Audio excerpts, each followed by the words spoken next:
Okay, so we're doing the ranking of the All-Stars winners again, based on their winning track records. The minimal problem that we run into is the difference in format, because pretty much every season of All-Stars is different with the placements and what a win in an episode means. So we cannot really compare the Queen's PP scores, their points per episode scores, but rather we're going to be comparing percentages of points that they earned in the season compared to the maximum possible score, where the set maximum is a track record of just wins in every episode. So basically impossible. This is not the ideal way to compare these track records, specifically because certain formats are more favorable to these queens' track records, like the brackets format, whereas the non-elimination formats make it seem like those winners underperformed. If you would like to help the channel, you can like this video or dislike it, you can leave a comment, and of course make sure that you're subscribed. You can also become a member of the channel, where you would have seen this video before the rest of the viewers. In the last place, having earned only 45.45 recurring percent of the maximum amount of points she could have earned, it's All-Stars 9's Angeria VanMichaels. Angeria had a very weird edit. Coming off a pretty strong run on season 14, I assumed that she was an easy winner pick. But then we watched a season in which Roxy and Vanjie dominated the edit, and the producers also somehow gave Angeria a minimal villain edit. As much as I love Angeria, she does feel like the least memorable All-Stars winner, due in small part to the pretty evenly spread out good placements for all 8 queens on All-Stars 9. If you try to show everyone is good, then people will just seem forgettable. Next up, it's Trixie Mattel with a 48.571428 recurring percent of the maximum amount of points she could have earned on All-Stars 3. Trixie is the only All-Stars winner without an episode win, and the way that she was shown on All-Stars 3 does not help her case against appearing as a weak winner. Whereas Angeria had strong moments that were lost in the strong moments of all of the queens on that season, Trixie simply had moments. Since she never had to eliminate anybody, the eliminated queens were not mad at her, so almost all of them voted for her to be in the ultimate top 2. And in the said top 2, she went up against Kennedy, who had an ever so slightly worse track record than Trixie, which is why Trixie ended up winning. Next, we have a queen that earned 52.7 recurring percent of the maximum on her season, and this might shock you, but it's Jinkx on All-Stars 7. Jinkx does have the best track record on All-Stars 7, but she suffers from the same fate as Angeria. On All-Stars 7, Jinkx was only ever in the top 2 or safe. So she never had those little top 4 moments to aid her track record. But I think that's why we remember her win so well. She had high highs all throughout the season, and her winning performances were some of the best winning performances in Drag Race's history. It almost feels illegal to rank Jinkx this low, especially knowing who's coming after her. One of those queens being All-Stars 4's Monet Exchange. I have a very hard task here because I'm supposed to talk about the winning game of these queens, and even with the 3 previous quote-unquote weaker winners, I could find something to talk about.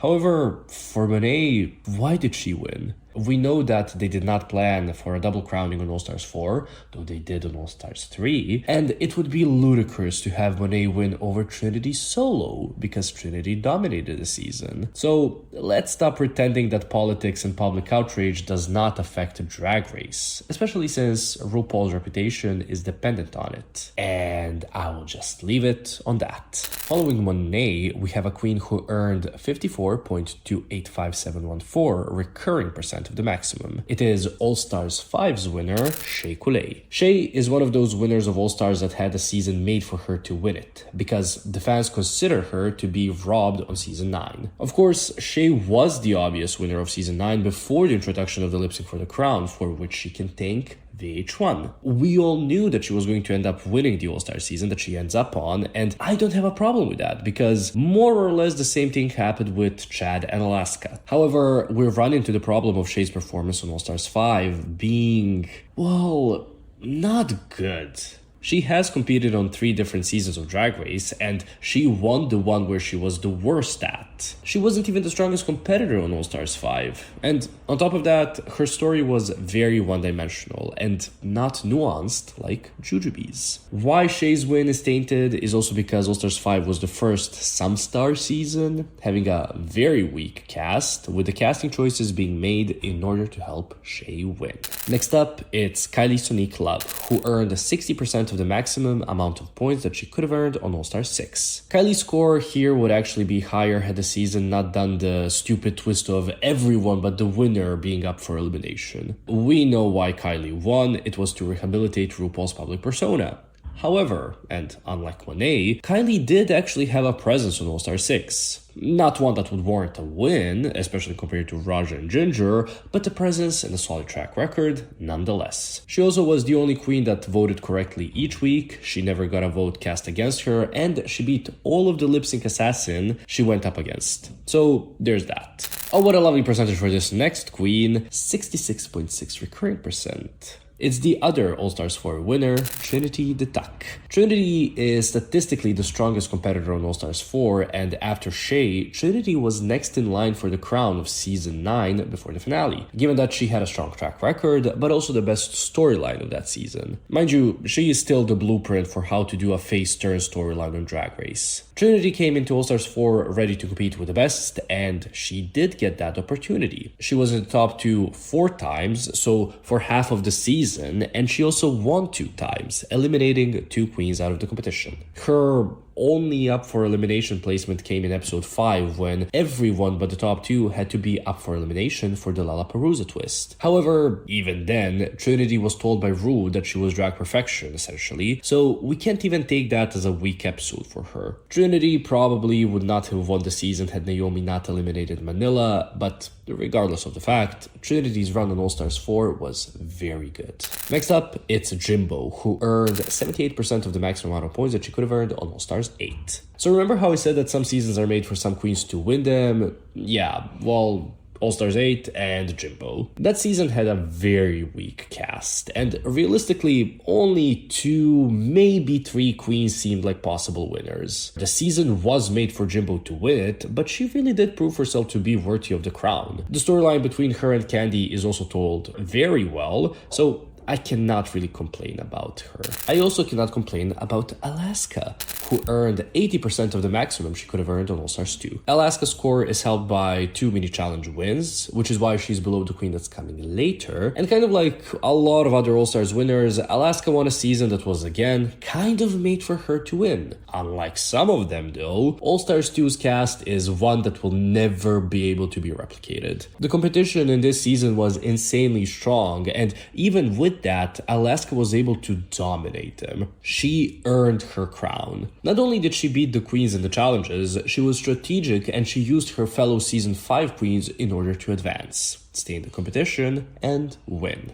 Alaska is also maybe our only true villain that won a season, and watching the season as it aired, I was so bothered by her win, but now I actually appreciate it. Was there favoritism? Yes. Did she get a cast that highly favored her and challenges that cater to her skills? Also yes. Did she destroy the competition? Abso-fucking-lutely. Next up, our former strongest winner of All-Stars, who was only dethroned because of the brackets nonsense, it's Chad Michaels. Even though she is the first All-Stars winner, Chad is still one of the most overlooked and underrated queens. Not just among the winners or Ru girls, but just like in general. Does Chad win All-Stars 1 had there not been pairs?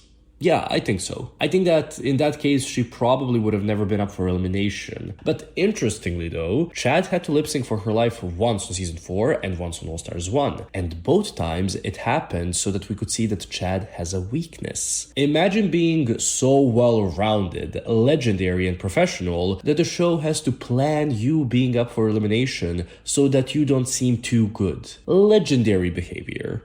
It's very telling that the top 2 statistically strongest winners of All-Stars are 2 queens from the brackets format seasons, who both received insane amounts of favoritism, to the point where the fans wanted anyone but them to win. The difference between Crystal and Ginger is that Ginger at least could have believably won the challenges that she did win on All-Stars 10. Not all of them, but most of them. Crystal, though, not so much. The show did everything in their power to ensure her win, overlooking Joey J, Jasmine Kennedy, and common sense in the process. Embarrassing. During All-Stars 10, I did a video where I said that it's almost impossible that anyone would ever have a track record of solely high and above high placements. And then we get to Ginger. She was heavily criticized for the favoritism that she received on All-Stars 10, but the gag is that Ginger actually did excel when given the opportunity. Well, some of the queens whose wins people defend with their lives actively underperformed in those situations. I do wish Ginger had had a Chad or Alaska-esque moment of weakness where she was at least safe or low for one episode, but I don't think I'm as bothered by her win as many people are, simply because Ginger should have won All-Star 6 alongside Raja or solo.